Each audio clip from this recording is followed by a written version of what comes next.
এখানে যদি একদল সন্ত্রাসী বলতে হয় তাহলে ভুল হবে, একদল সন্ত্রাসী না, বলতে হবে ছাত্রলীগের সন্ত্রাসী। ছাত্রলীগের সন্ত্রাসীরা আবরার ফাহাদকে সারা রাত পিটিয়ে নির্মমভাবে হত্যা করেছিল এবং তার প্রধান কারণ ছিল দুইটি: লীগ বিরোধিতা এবং ভারত বিরোধিতা। সর্বোচ্চ ছিল ভারত বিরোধিতা।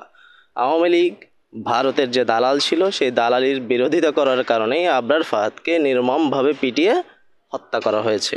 আমরা তখন বুয়েটে ছিলাম, আমরা দেখেছি, আমরা আন্দোলন করেছি এবং আবরার ফাহাদ বর্তমান স্বাধীন বাংলাদেশের বলা যায় একদম শুরুর দিকের একজন শহীদ সেনানী।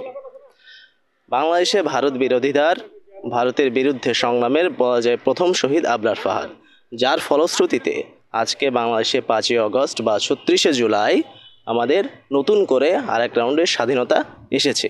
আমরা বলতে পারি সেই স্বাধীনতার প্রথম দিকের সেনানী হচ্ছে আবরার ফাহাদ।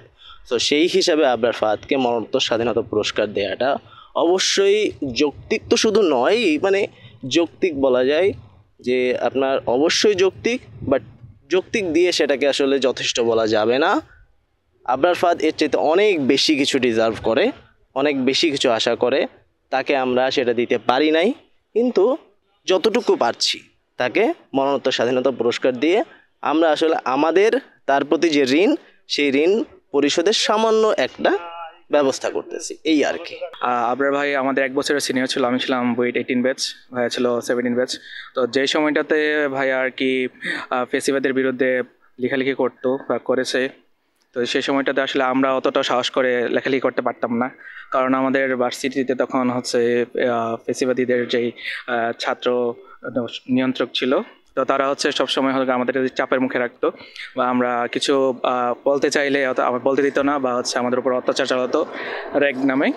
তো সে সময় যেহেতু আবরার ভাই একটা সাহসিকতার পরিচয় দিয়েছে এবং হচ্ছে তিনি সেই ফেসিবাদী সরকারি নিয়ন্ত্রক যে ছাত্র সংগঠন তাদের দ্বারা হচ্ছে নিহত হয়েছেন, তো সেই ক্ষেত্রে এই পুরস্কারটি অবশ্যই গর্বের সাথে দেখা উচিত এবং তিনি এটার প্রাপ্য। তার এই জীবনের বিনিময়ে হতে পারে যে এই আন্দোলনটা হয়েছে এবং আপাতত বুয়েটে ছাত্র রাজনীতি মুক্ত আছে, তো সেক্ষেত্রে আমার মনে হয় বুয়েটে একটা সুন্দর পরিবেশ ক্রিয়েট হয়েছে। উনি আমাদের কাছে সবার কাছে একটা হিরোর মতোই। তো বাইরেও এটার অনেক ইম্প্যাক্ট হয়েছে, কিন্তু আমাদের কাছে আমরা যেরকম লাইফ আমরা শুনছি বুয়েটে ছিল আগে, তো সেই তুলনায় অনেক যথেষ্ট স্বাচ্ছন্দ্যভাবে চলাফেরা করতে পারতেছি। তো সেক্ষেত্রে আমরা অবশ্যই তার প্রতি অনেক কৃতজ্ঞ।